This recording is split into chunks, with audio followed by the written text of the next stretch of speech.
Welcome to Sinha commerce classes. क्या आप BCom, BBA, CMA, CA, CS के स्टूडेंट्स हैं और आपके सिलेबस में ऑडिटिंग से रिलेटेड पेपर को पढ़ना है तो ये वीडियो आपके लिए है। आज की इस वीडियो में मैं आपका ऑडिटिंग से रिलेटेड एक इम्पॉर्टेंट क्वेश्चन बताने वाला हूँ। क्वेश्चन क्या है? क्वेश्चन नंबर 8 है, what is continuous audit? Continuous audit किसे कहते हैं? डिस्कस इट्स मेरिट्स और डिमेरिट्स। राइट, एक इंपॉर्टेंट क्वेश्चन है जो आपके एग्जामिनेशन में आने का पूरा संभावना होता है कि कंटिन्यूअस ऑडिट से क्या समझते हैं, इसका मेरिट्स और डिमेरिट्स के बारे में क्या करें, डिटेल्स इंफॉर्मेशन क्या करें, आप लिखें। राइट, तो देखिए सबसे पहले सवाल उठता है क्या कि कंटिन्यूअस ऑडिट किसे कहते हैं, उसके बाद उसका मेरिट्स पढ़ेंगे, एडवांटेजेस पढ़ेंगे, राइट, और उसके बाद क्या पढ़ेंगे, उसका डिमेरिट्स। ठीक है, अभी तक मैंने क्वेश्चन 1 से लेके 7 तक, ये क्वेश्चन नंबर 8 है, राइट, इसके पहले क्वेश्चन 1 से लेके 7 तक यानी 7 इंपॉर्टेंट क्वेश्चंस मैंने क्या किया है, अपलोड कर दिया है। जब आप सिन्हा कॉमर्स क्लासेस चैनल पे जाएंगे वहां पे आपको एक प्लेलिस्ट मिलेगा ऑडिटिंग आपका क्वेश्चन एंड आंसर्स, उसमें क्या है 1 से लेकर 7 तक इंपॉर्टेंट क्वेश्चंस मैंने क्या किया है, अपलोड कर दिया है। ये क्वेश्चन नंबर कितना है आपका 8, राइट, और जितने भी क्वेश्चंस मैं बताऊंगा ये जो आपका एग्जामिनेशन होने वाला है उससे रिलेटेड सबसे ज्यादा क्या है, इंपॉर्टेंट है। यही सब क्वेश्चंस आपके एग्जामिनेशन में क्या होगा, आएगा। राइट, इसलिए क्या करेंगे, अच्छे ढंग से सारी बातों को समझेंगे। तो स्टार्ट करते हैं हम लोग question number 8, what is continuous audit, discuss it's merits and demerits. ठीक है, तो सबसे पहले सवाल उठता है इसको लिखेंगे कैसे। देखिए सबसे पहले आप क्या लिखेंगे पता है, सबसे पहले लिखेंगे meaning of continuous audit, right, और उसके बाद लिखेंगे डिफिनेशन ऑफ कंटिन्यूअस ऑडिट। सबसे पहले मीनिंग ऑफ आपका कंटिन्यूअस ऑडिट और उसके बाद क्या लिखेंगे आप, डिफिनेशन ऑफ कंटिन्यूअस ऑडिट, और उसके बाद मेरिट्स, उसके बाद डिमेरिट्स। तो आपको मार्क्स क्या होगा, थोड़ा सा ज्यादा मिलेगा। सवाल उठता है कि आपका कंटिन्यूअस ऑडिट किसे कहते हैं, ध्यान सुनिए। बोलता है क्या कि किसी आपका बिजनेस, कंपनीज, इंस्टीट्यूशंस में आपका क्या होता है, साल के दौरान बार बार लगातार क्या होता है, आपका ऑडिटिंग होते रहता है। उसी ऑडिटिंग को क्या बोलते हैं हम लोग, कंटिन्यूअस ऑडिट। कंटिन्यूअस मतलब क्या होता है, चालू अंकेक्षण, जो किसी भी बिजनेस ऑर्गेनाइजेशन, इंस्टीट्यूशंस में आपका एक निश्चित समय अंतराल के बाद हमेशा क्या होता है, होते रहता है। चाहे वो एक मंथ पे हो, 2 मंथ पे हो, 3 मंथ पे हो, तो एक निश्चित समय अंतराल के बाद, एक निश्चित समय के बाद आपका क्या होता है, ऑडिटिंग होते रहता है किसी भी बिजनेस ऑर्गेनाइजेशन या इंस्टीट्यूशंस में। उसी को हम लोग क्या बोलते हैं, कंटिन्यूअस ऑडिट। राइट, देखिए उसका मैंने मीनिंग क्या लिखा, ध्यान समझिएगा। बोलता क्या है, कंटिन्यूअस ऑडिट और डिटेल्स ऑडिट, इसको 2 नाम से जानते हैं। पहला इसको बोलते हैं कंटिन्यूअस ऑडिट, या इसका दूसरा नाम क्या है आपका, detail audit. is an audit which involves a detailed examination of books of accounts at the regular intervals, that is 1 month, 2 months, 3 months, इस तरह से आपका हो सकता है। राइट, तो कंटिन्यूअस ऑडिट या डिटेल ऑडिट उस ऑडिट को बोलते हैं जिसके अंतर्गत आपका जो भी बुक्स ऑफ अकाउंट्स है रेगुलर और इंटरवल बेसिस पे, जैसे 1 मंथ, 2 मंथ, 3 मंथ पे लगातार बार बार बिजनेस में होते रहता है, उस तरह के ऑडिट को कौन सा ऑडिट बोलते हैं हम लोग, कंटिन्यूअस ऑडिट। राइट, तो पहले आप मीनिंग लिख देंगे और कम से कम एक डिफिनेशन क्या करेंगे, लिखेंगे, किसका, कंटिन्यूअस ऑडिट का, जो किसी ऑथर के द्वारा दिया गया है। जैसे मैंने देखा, लिखा क्या है, डिफिनेशन ऑफ कंटिन्यूअस ऑडिट, और छोटा वाला सेंटेंस को लेंगे, कौन वाला, स्मॉल सेंटेंस को क्या करेंगे, आप ले लेंगे। ठीक है, क्योंकि आपको इसको याद करके लिखना पड़ेगा। ठीक है, तो बोलता क्या है आपका definition, the continuous audit is one which is commonest and carried on before the close of the financial year to आपका which is relates। कहने का मतलब है कि आपका फिनेंशियल ईयर स्टार्ट होने के बाद और बुक्स ऑफ अकाउंट्स क्लोज होने के पहले आपका लगातार बार बार जो आपका ऑडिट होते रहता है बिजनेस ऑर्गेनाइजेशन या इंस्टीट्यूशंस में, उसी को हम लोग क्या बोलते हैं, कंटिन्यूअस ऑडिट। और ये जो दिया गया है SW रोलैंड के द्वारा। ठीक है, अब सवाल उठता है कि आपका कंटिन्यूअस ऑडिट का आपका मेरिट्स क्या होता है। ध्यान समझिए, इसको मेरिट्स भी बोल सकते हैं, एडवांटेजेस भी बोल सकते हैं, गुण भी बोल सकते हैं, एक तरह से इंपॉर्टेंस भी बोल सकते हैं। ठीक है, तो ये सब इसी को बोलते हैं। तो ध्यान से देखिए आपका क्या हुआ, टोटल मैंने 11 पॉइंट्स क्या किया, लिया है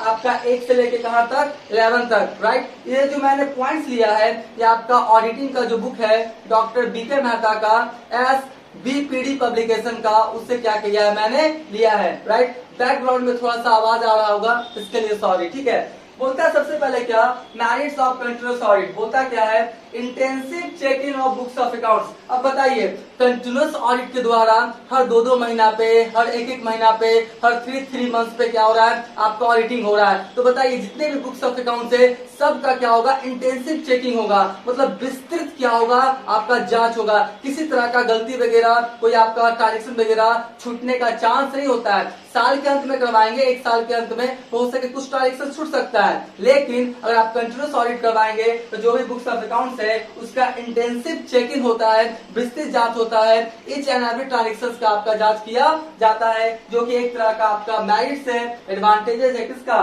कंटिन्यूअस ऑडिट का, राइट। दूसरा जो पॉइंट है आपका क्या, quick discovery of errors and frauds. बात को समझिएगा, किसी तरह का एरर्स है बुक्स ऑफ अकाउंट्स में या फ्रॉड्स हुआ है तो साल के अंत में पता लगेगा, अगर कंटिन्यूअस ऑडिट नहीं रहेगा तो। लेकिन अगर कंटिन्यूअस ऑडिट है, हर 1-1 मंथ पे हो रहा है मान लेते हैं, तो तुरंत 1 मंथ पे क्या हुआ पता लग जाएगा कि आपका बुक्स ऑफ अकाउंट्स में कोई एरर्स है, फ्रॉड्स है, पता लग जाएगा। अगर आपका कंटिन्यूअस ऑडिट है तो, कंटिन्यूअस ऑडिट नहीं रहेगा तो साल के अंत में पता लगेगा, ठीक है ना। तो आपका क्या बोलता है, quick discovery of errors and frauds by the help of continuous audit, ठीक है। उसके बाद बोलता है क्या है, reduction of errors at the very beginning. बिल्कुल सही बात है, वही वाला चीज हो गया कि जो आपका एरर्स है, अशुद्धियां हैं, वो स्टार्टिंग में ही पता लग जाएगा, आपको उसके लिए 1 साल का वेट करना नहीं पड़ेगा, राइट। तो आपका ये भी आपका एडवांटेजेस हुआ किसका, कंटिन्यूअस ऑडिट का, कि किसी तरह का कोई क्या है आपका एरर्स है तो वो स्टार्टिंग में ही आपको पता लग जाता है। ये सबसे बड़ा इंपॉर्टेंस है, एडवांटेजेस है, मेरिट्स है किसका, कंटिन्यूअस ऑडिट का, ठीक है जी।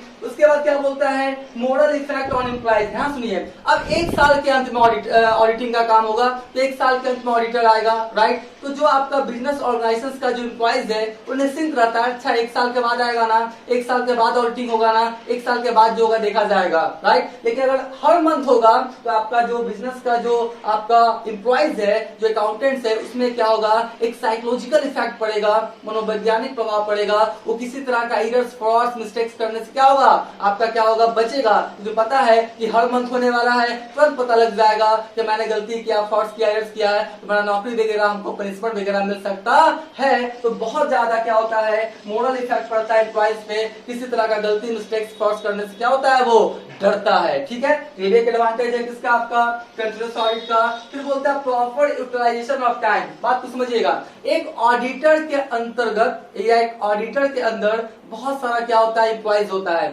एक ऑडिटर जो अंकेक्षक या चार्टर्ड अकाउंटेंट होता है उसके अंदर बहुत सारा क्या होता है, एम्प्लॉइज होता है। अब जनरली मान लेते हैं कि आपका साल के अंत में क्या होता है, ऑडिटिंग का काम होगा, तो सारे एम्प्लॉइज क्या होंगे, इसी तरह से मतलब रहेंगे, बैठे रहेंगे मान लेते हैं, ठीक है। तो कंटिन्यूअस ऑडिट होता है तो जो ऑडिटर है वो अपने जो जूनियर एम्प्लॉइज है, जो उसको अंडर काम करता है, उसको भेज देता है कि जाओ तुम बुक्स ऑफ अकाउंट्स क्या करो, चेक करो। तो बताइए जो आपका क्या बोलता है, प्रॉपर यूटिलाइजेशन ऑफ टाइम, जो आपका क्या, जो आपका ऑडिटर के अंतर्गत जो आपका एम्प्लॉइज है उसका क्या होता है, प्रॉपर यूटिलाइजेशन टाइम का किया जाता है। तो ये कैसे संभव हुआ, by the help of continuous audit. Continuous audit के सहायता से ऑडिटर के अंतर्गत जो स्टाफ काम करते हैं वो क्या करता है, बिजनेस ऑर्गेनाइजेशन में भेज देता है, वो अपना क्या करते हैं, वर्क करते हैं। तो सभी जो आपका कर्मचारी ऑडिटर के अंतर्गत वो अपना जो अपना वर्क है, जो टाइम है, उसका प्रॉपर यूटिलाइजेशन करते हैं, जो कि एक तरह का क्या है, एडवांटेजेस है किसका, कंटिन्यूअस ऑडिट का, ठीक है। उसके बाद बोलता है क्या है, 6 पॉइंट बोलता है help in declaration of interim dividend. इसको समझिएगा,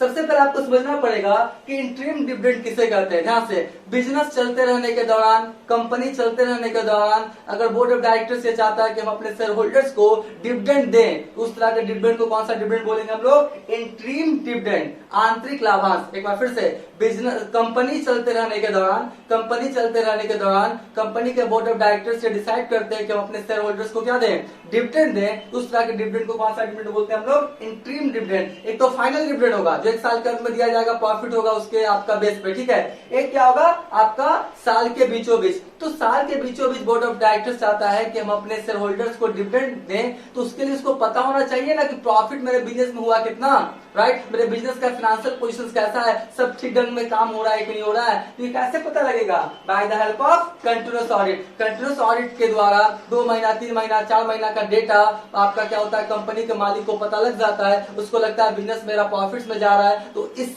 के आपका सहायता से आपका क्या करता है, वो अपने शेयर होल्डर्स को इंटरिम डिविडेंड अनाउंस करता और देता है। तो इंटरिम डिविडेंड डिक्लेयर करने में कंटीन्यूअस ऑडिट एक महत्वपूर्ण भूमिका निभाता है। राइट, मैं सारे पॉइंट्स को आपको समझाने की कोशिश कर रहा हूं, ठीक है। उसके बाद क्या बोलता है, quick improvement in accounting system. बात को समझिएगा, आपका कंटीन्यूअस ऑडिट हो रहा है, मान लेते हैं हर मंथ क्या हो रहा है, बुक्स ऑफ अकाउंट्स आपका चेक हो रहा है, तो किसी तरह का अकाउंटिंग सिस्टम में कोई कमी पाएगा कौन, चार्टर्ड अकाउंटेंट। तो जाके जो कंपनी बिजनेस का ऑनर है उसको बोलेगा कि यार आपका क्या करें, आप क्या करें, जो आपका अकाउंटिंग सिस्टम इसको थोड़ा चेंज कर दें, ये आपका बिजनेस के लिए, आपके कंपनी के लिए अच्छा नहीं है, मतलब मेरे अकॉर्डिंग। तो आपका क्या होता है, सजेशन देता है कौन, चार्टर्ड अकाउंटेंट, किसको, कंपनी या बिजनेस का ऑनर को।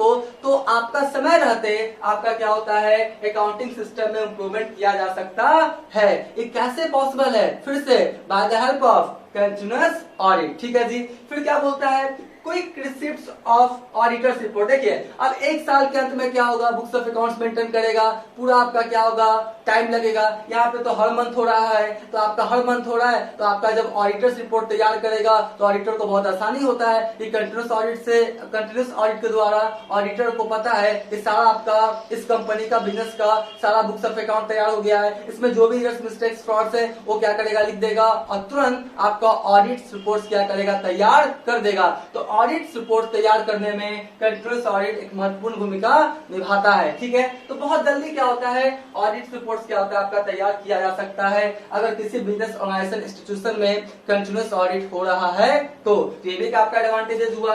कन्वीनियंस टू ऑडिटर, देखिए अब एक साल के अंत में क्या करेगा, आपका ऑडिटिंग होगा, पूरा आपका फाइनेंशियल ईयर का 12 मंथ का क्या होगा, आपका पूरा ऑडिटिंग करना पड़ेगा, पूरा ट्रांजेक्शन को जांच करना पड़ेगा। तो वहां पर ऑडिटर को थोड़ा सा क्या होता है, असुविधा होता है, नहीं एक बार में पूरा काम दे दिया जाए तो क्या होगा, असुविधा होगा। यहाँ पे हर मंथ हो रहा है मान लेते हैं, तो ऑडिटर्स के लिए क्या होता है, सुविधा होता है ना। आपका ऑडिटर के लिए, ऑडिटर के पॉइंट ऑफ व्यू से कंटीन्यूअस ऑडिट बहुत अच्छा माना जाता है, जो कि एक तरह का क्या है, मेरिट है किसका, कंटीन्यूअस ऑडिट का, ठीक है।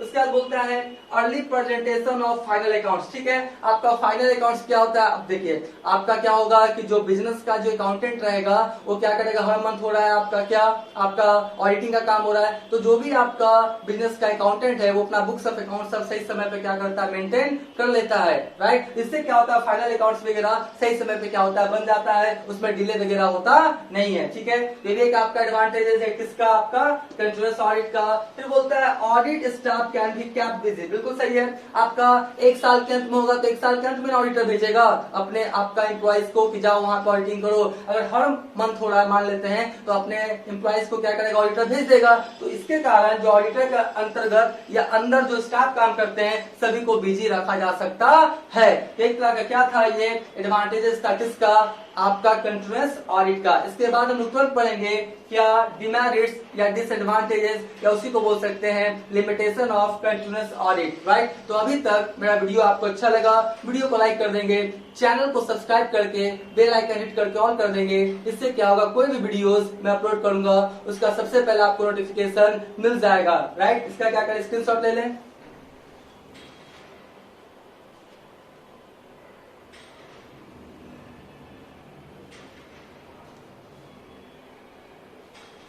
राइट, हम मान के चलते इसका क्या क्या होगा, आपने स्क्रीनशॉट ले लिया होगा। अब इसके बाद हम लोग तुरंत पढ़ेंगे क्या, डिमेरिट्स ऑफ कंटीन्यूअस ऑडिट। अब हम लोग जो आपका डिमेरिट्स ऑफ कंटीन्यूअस ऑडिट है या इसी को डिसएडवांटेजेस भी बोलेंगे, आपका दोष बोलेंगे, लिमिटेशंस बोलेंगे, राइट, उसके बारे में पढ़ेंगे। देखिए बोलता है क्या, डिमेरिट्स ऑफ कंटीन्यूअस ऑडिट बोलता है इनकन्वीनियंस इन वर्क। आपका जो आपका वर्क होगा किसी भी बिजनेस ऑर्गेनाइजेशन या इंस्टीट्यूशंस में, वहाँ असुविधा होगा, बार बार ऑडिटर आएगा, बार बार ऑडिटिंग का काम होगा, तो कार्य करने में क्या होगा, आपका असुविधा होगा। किसको, आपका बिजनेस ऑर्गेनाइजेशन इंस्टीट्यूशंस के जो एम्प्लॉइज है उनको एक तरह का क्या है, ये डिसएडवांटेजेस है किसका, कंटीन्यूअस ऑडिट का, कि जो संस्था के कर्मचारी होते हैं उनको काम करने में सुविधा होता है कंटीन्यूअस ऑडिट के कारण, ठीक है। उसके बाद बोलता है हाई एक्सपेंसिव बहुत ज्यादा खर्चीला होगा। एक साल के अंत में आप ऑडिटिंग करवाएंगे और हर मंथ करवाएंगे, तो हर मंथ करवाएंगे तो ऑडिटर्स क्या करेगा, फीस क्या करेगा, आपसे ज्यादा लेगा। तो आपका बोलता है बहुत ज्यादा हाई एक्सपेंसिस होता है, अधिक खर्चीला होता है कंटिन्यूस ऑडिट करवाते हैं, तो जो कि एक तरह का क्या है, डिसएडवांटेजेस या डिमेरिट्स होता है। ठीक है, फिर बोलता है क्या है, third number, absence of continuity of work. अब देखिए आप कोई कार्य कर रहा है, मतलब जो अकाउंटेंट है बिजनेस में क्या कर रहा है, अपना बुक्स ऑफ अकाउंट्स मेंटेन कर रहा है, उसको पता है 1 महीना बाद फिर ऑडिटिंग करने आएगा, बेचारा काम क्या करेगा, रोकना पड़ेगा। ठीक है ना, तो बोलता क्या है आपका absence of continuity of work, वो आपका काम जो कंटिन्यूटी वे में कर पाता नहीं है। कौन, बिजनेस ऑर्गेनाइजेशन या इंस्टीट्यूशन का जो कर्मचारी है वो, जो कि एक तरह का क्या है, डिसएडवांटेजेस माना जाएगा। बोलता है less effectiveness of the auditor. बात को समझिएगा, जैसे आप किसी के घर रोज रोज जाते हैं, राइट, और किसी के घर आप बहुत समय के बाद कभी कभी जाते हैं। जब आप कभी कभी जाएंगे बहुत समय के बाद, तो आपका थोड़ा सा इंपॉर्टेंस लोग ज्यादा देगा, राइट, और रोज जाएंगे ना 1-2 दिन बीच करके, तो आपका इंपॉर्टेंस क्या हो जाएगा, घट जाएगा, राइट। उसी तरीका से जो ऑडिटर है 1 साल के अंत में आएगा ऑडिटिंग का काम करने, तो लोग क्या करेंगे, संस्था के कर्मचारी वगैरह उसको ज्यादा इंपॉर्टेंस देंगे, ज्यादा वैल्यू देंगे। अब देखता है रोज तो 1 महीना बाद आ ही जाता है ये ऑडिटिंग का काम करने के लिए, तो कर्मचारी जो होता है संस्था का, बिजनेस का, वो ज्यादा आपका इंपॉर्टेंस ऑडिटर को देता नहीं है। तो एक तरह का क्या डिसएडवांटेजेस है। तो डिसएडवांटेजेस कैसे क्रिएट हुआ, by the help of continuous audit. Continuous audit की सहायता से जो आपका ऑडिटर है किसी भी संस्था में बार बार जाता है, इसके कारण उसका जो इफेक्टिवनेस है, उसका प्रभाव है, वो क्या होता है, घट जाता है, कि जो कि कंटिन्यूअस ऑडिट का क्या है, एक डिसएडवांटेजेस होता है। ठीक है, फिर बोलता है क्या है, decrease in efficiency of the employ. सही बात है, जो आपका एम्प्लॉय संस्था का, उसका एफिशिएंसी क्या हो जाएगा, कार्य क्षमता क्या हो जाएगा, घट जाएगा, क्योंकि उसको रुकना पड़ेगा, काम करते करते रोकना है, फिर आपका ऑडिटिंग होगा, फिर काम स्टार्ट करना है, फिर आपका ऑडिटिंग होगा, फिर काम उसके बाद स्टार्ट करना है। तो इस तरह से संस्था का जो कर्मचारी है उसका कार्य क्षमता क्या होता है, घट जाता है कंटिन्यूअस ऑडिट की सहायता से, जो कि कंटिन्यूअस ऑडिट का क्या है, डिमेरिट्स है। बात समझ गए। तो बोलता है पॉसिबिलिटीज इन अल्टरनेशंस ऑफ फिगर्स। आपका क्या हुआ, मान लेते हैं कि जनवरी फरवरी मार्च का क्या हुआ, आपका कंटिन्यूअस ऑडिट के द्वारा ऑडिटिंग हो चुका है, तो उसके बाद अप्रैल मई जून से होगा, राइट। तो उसके पहले क्या होगा, जनवरी फरवरी मार्च का जो ऑडिटिंग हो चुका है उसमें किसी तरह का कर्मचारी क्या कर सकता है, फिगर्स वगैरह, अंक वगैरह को चेंज कर सकता है, जो कि कंटिन्यूअस ऑडिट का क्या है, डिसएडवांटेजेस होता है, क्योंकि उसको पता है कि जनवरी फरवरी मार्च का हो गया तो अप्रैल मई से वो आगे करेगा। ठीक है, तो जनवरी फरवरी मार्च में क्या करो, आपका कोई फिगर में चेंजिंग कर दो। इस तरह का आपका कंटिन्यूअस ऑडिट का क्या होता है, आपका डिसएडवांटेजेस होता है, राइट। उसके बाद होता है क्या है, आपका पॉसिबिलिटीज हो गया ना, द वर्क ऑफ ऑडिटर में भी मोनोटोनस। देखिए अब 1 साल के अंत में ऑडिटिंग होगा, राइट, हर मंथ हो रहा है, तो जो आपका ऑडिटर के अंतर्गत जो आपका कर्मचारी काम करते हैं उसमें एक निरस्ता, एक आपका क्या होता है, मोनोटोनस उत्पन्न हो जाता है, उसको ऑडिटिंग का काम करने में मजा उतना आता नहीं है। ठीक है जी, जो कि एक तरह का क्या है, डिसएडवांटेजेस है किसका, कंटिन्यूअस ऑडिट का। उसके बाद बोलता है greater chance of frauds in impersonal accounts. Impersonal accounts मतलब कौन, रियल अकाउंट्स और नॉमिनल अकाउंट्स। ठीक है, properties, expenses, losses, profit, incomes वाला जो अकाउंट्स है उसमें बहुत हद तक चांस रहता है कि कंटिन्यूअस ऑडिट की सहायता से आपका उसमें फ्रॉड्स वगैरह किया जा सकता है, क्योंकि आपका जो आपका बुक्स ऑफ अकाउंट्स का ऑडिटिंग हो चुका होता है कंटिन्यूअस ऑडिट में, आपका उसके बाद उसका ऑडिटिंग तो होगा नहीं, उसके पहले वाला में आपका किसी तरह का फ्रॉड्स वगैरह करने का पूरा संभावना बना हुआ रहता है। तो ये क्या था आपका डिसएडवांटेजेस या डिमेरिट्स ऑफ कंटिन्यूअस ऑडिट। इसका क्या करें, आप स्क्रीनशॉट ले लें।